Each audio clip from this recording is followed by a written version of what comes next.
Pues hoy en Faro Televisión contamos con la presencia de Noelia Núñez, es diputada por el Partido Popular y vicesecretaria de Movilidad y Reto Digital. Noelia, muy buenas tardes. Muy buenas tardes, ¿qué tal? Su primera vez, ¿no?, aquí en Melilla. Mi primera vez en Melilla y la verdad que muy contenta. Es verdad que es una visita express porque he venido esta mañana y me voy ahora al mediodía, pero muy contenta de estar aquí, de visitar esta ciudad autónoma y de poner en valor también lo que se está haciendo aquí por la conciliación, ¿no? Veníamos a hablar de la ley nacional que el Partido Popular presentó el pasado mes de octubre en el Congreso de los Diputados y hemos podido visitar pues un centro de Divina Infantita aquí en Melilla y hemos podido ver también lo que se está haciendo desde el Gobierno de la Ciudad Autónoma, presidido por Juan José Imbroda, en favor de la conciliación, desde esas aulas 03, que se extenderá la gratuidad total para el curso que viene, hasta, por ejemplo, el programa de cangureo, para pues ayudar también a las familias a poder realizar gestiones en el momento en el que lo necesiten. Yo creo que es una apuesta de todos los gobiernos autonómicos del Partido Popular, incluido el de las ciudades autónomas en este caso, por la conciliación, por no tener que elegir entre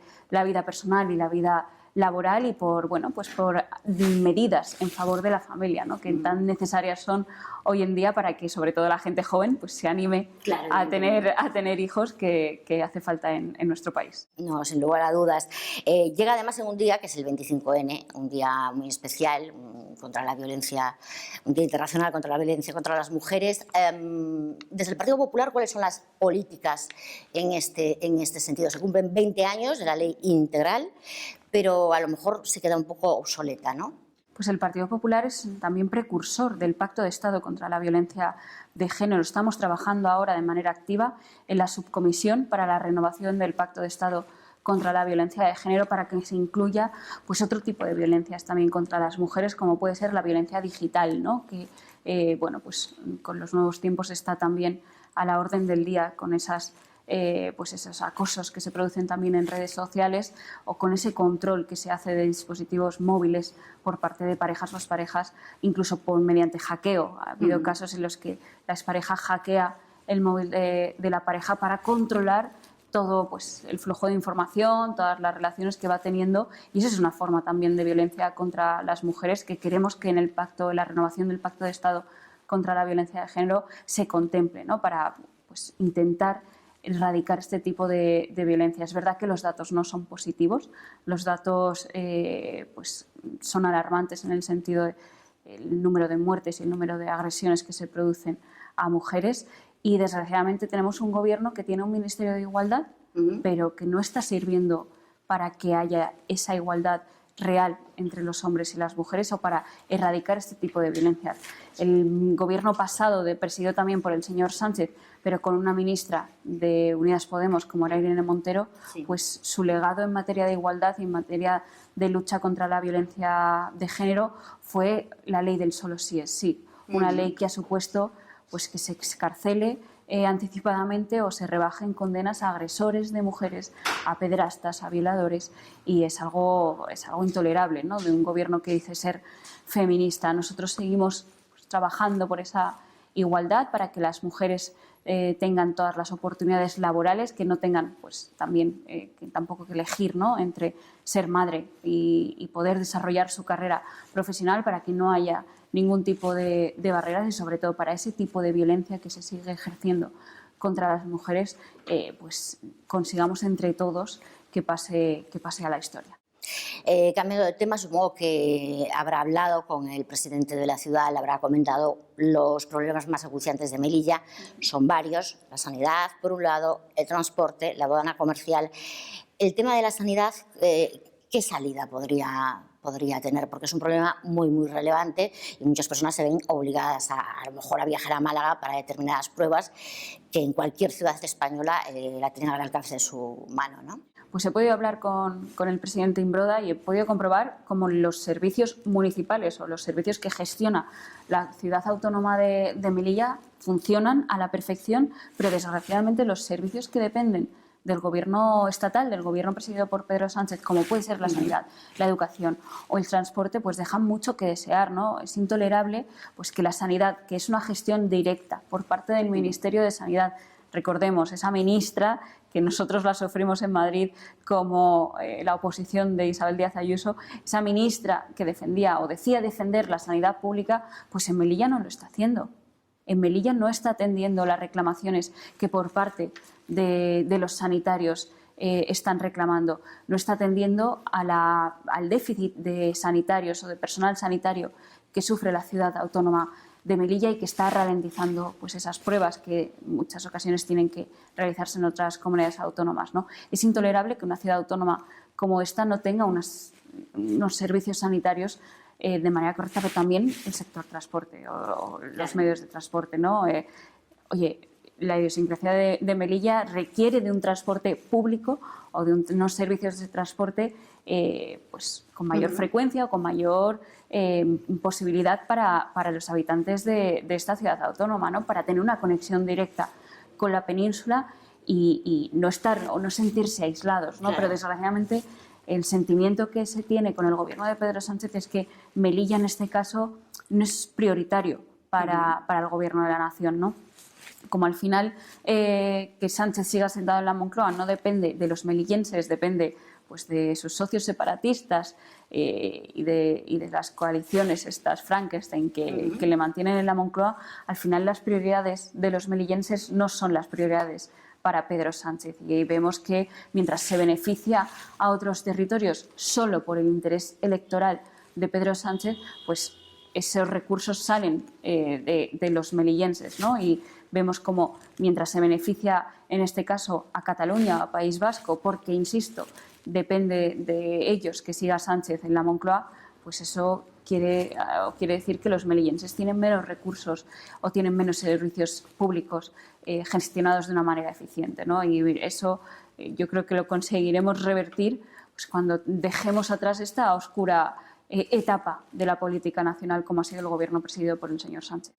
Ha hablado usted sobre esa sensación de abandono y es verdad, es una sensación muy generalizada en Melilla por parte de los ciudadanos que no se tiene en cuenta, por ejemplo, el problema de la aduana comercial, ¿no? Ese problema con Marruecos, que sí nos dicen que el ministro de Relaciones Exteriores, que sí, que no hay ningún problema, que se va a solucionar, pero aquí no vemos que se esté dando ningún paso en ese sentido, sino todo lo contrario, ¿no? Es que tenemos un problema enorme con el gobierno de Pedro Sánchez y los asuntos exteriores. La política exterior ha dejado de ser un tema prioritario y un tema, además, de Estado. Ahora la política exterior la decide unilateralmente el gobierno de Pedro Sánchez, el señor Sánchez en concreto, sin informar tan siquiera al Parlamento. Y eso está teniendo repercusiones, por supuesto, en la vida diaria de los melillenses, que tienen que sufrir pues, este cierre de la aduana comercial, pero que lo hemos visto en multitud de ocasiones, ¿no? En multitud de ejemplos.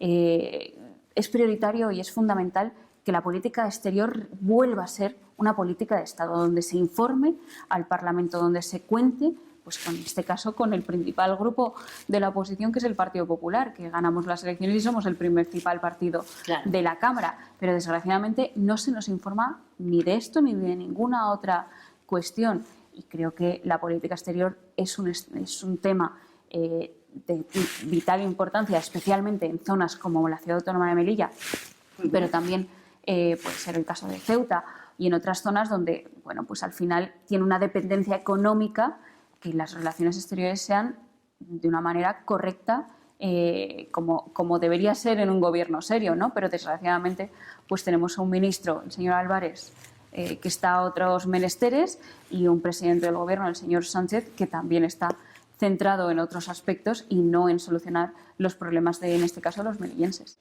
Son muchos los problemas que nos llegan actualmente a los medios de comunicación en el Gobierno central, problemas de corrupción, problemas como el del fiscal general del Estado. ¿Cómo se ve desde Madrid, cómo se ve desde el Congreso todos y cada uno de estos problemas que a lo mejor si estuviese sentado otro partido político no se le hubiese pasado? Hubiese una convocatoria de elecciones, habría a lo mejor una moción de censura, pero todo vale en política, como últimamente parece que es así. Bueno, este gobierno, lo dijimos desde el primer momento, ¿no? Este gobierno nació muerto y lo que estamos viendo es la agonía de Pedro Sánchez intentando mantenerse en el poder. No tiene los votos suficientes, lo vemos votación tras votación en el Congreso de los Diputados, donde, bueno, pues en muchas ocasiones no salen adelante las iniciativas que trae el propio Gobierno o incluso tiene que retirarlas del orden del día ante pues algún socio que no la apoya finalmente, y para evitarse una derrota parlamentaria el Gobierno de Pedro Sánchez retira esas iniciativas del orden del día. Este Gobierno ya, pues esa agonía legislativa ahora también se está trasladando a una agonía judicial.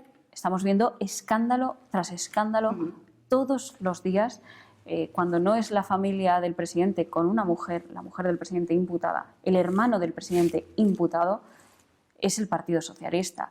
Lo hemos visto con el exministro y antigua mano derecha del señor Sánchez, el señor Ábalos, también imputado, pero es que ahora con la declaración de Aldama vemos que señala al jefe de gabinete de María Jesús Montero, al número 3 del 1, al señor Santos Cerdán. Señala también a Ángel Víctor Torres de manera directa, señala a Teresa Rivera, es decir, señala a prácticamente la totalidad del Gobierno de Sánchez. Y Sánchez lo único que hace es salir a decir que todo es mentira, que es curioso que Sánchez acuse a alguien de mentir cuando ha hecho la mentira su seña de identidad en política, y no da explicaciones a los españoles, ¿no? Nosotros lo que venimos reclamando del Partido Popular es: los españoles tenemos que hablar, y tenemos que hablar en las urnas. Y hasta que llegue, nosotros no tenemos los votos para una moción de censura hoy por hoy, pero sí que interpelamos directamente a los socios que sustentan el Gobierno de Pedro Sánchez. Es el momento de abrir un tiempo nuevo en política. Un tiempo nuevo en política nacional que deje atrás estos escándalos de corrupción, que se centre en trabajar activamente para solucionar los problemas de los españoles y no los problemas judiciales del presidente del Gobierno. ¿Qué van a hacer? ¿Qué van a hacer sus socios parlamentarios? ¿Van a mantener a un presidente salpicado directamente por la corrupción, ya sea en su partido, en su Gobierno o en su entorno familiar, o quieren apostar por un tiempo nuevo en política? Nosotros estamos a disposición de dar esa herramienta para dejar atrás todos los escándalos del señor Sánchez y que comience un tiempo nuevo. Está en su mano. Y si no, el señor Sánchez lo que tiene que hacer, como venimos reclamando, no ahora por los escándalos de corrupción, sino desde que empezó esta legislatura, por esa agonía parlamentaria y ahora también esa agonía judicial, lo que tiene que hacer el señor Sánchez es convocar elecciones e irse. No las va a convocar, ¿no? Creo. Seguiremos trabajando, sí. Seguiremos trabajando sobre todo pues para que demostrar otra manera de hacer política, ¿no? Yo creo que es importante. Vivimos un tiempo de desafección política, especialmente entre la gente joven, ¿no? Y yo creo que es importante lanzar un mensaje a la gente joven de, primero, no somos todos iguales. No somos todos los políticos iguales. Aquí hay un partido en disposición de gobernar y de gestionar sin dar problemas, dando todas las herramientas y trabajando, poniendo todos los esfuerzos en trabajar para ofrecer un futuro, para solucionar el grave problema de vivienda que tenemos actualmente en toda España, para atajar también los problemas de precariedad que tiene o que sufre la gente joven en nuestro país, que no les da para poder vivir. Trabajan, pero no les da para poder vivir con cierta calidad, ¿no? Para que puedan formar una familia, como es el caso de nuestra ley de conciliación, pero también para que España sea un país que atraiga inversión, que sea un país próspero, que seamos un país atractivo, ¿no? Y que dejemos de ser noticia, sobre todo en el plano internacional, por los escándalos del presidente.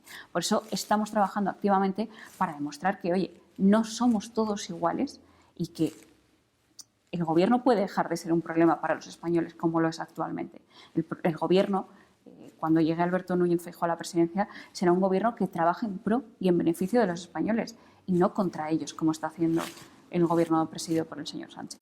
Por cierto, los jóvenes, que usted dice, no todos somos iguales, demostraron realmente ser una parte muy importante en la Dana, una catástrofe que todavía nos sacude a todos los españoles. ¿Cómo valora la actuación de los jóvenes, la actuación del Gobierno también, y en contraposición la de los jóvenes? Pues tuve la oportunidad de preguntar en el Congreso de los Diputados una semana o 2 semanas después de las riadas que afectaron a distintas zonas de España, pero concretamente a la Comunidad Valenciana, y tuve la oportunidad de preguntar por la vivienda a la ministra de Vivienda, y aproveché para poner en valor precisamente el trabajo que habían hecho los jóvenes, ¿no? Que sin pedírselo a nadie habían estado los primeros ayudando, recogiendo material, limpiando, acompañando, rescatando incluso.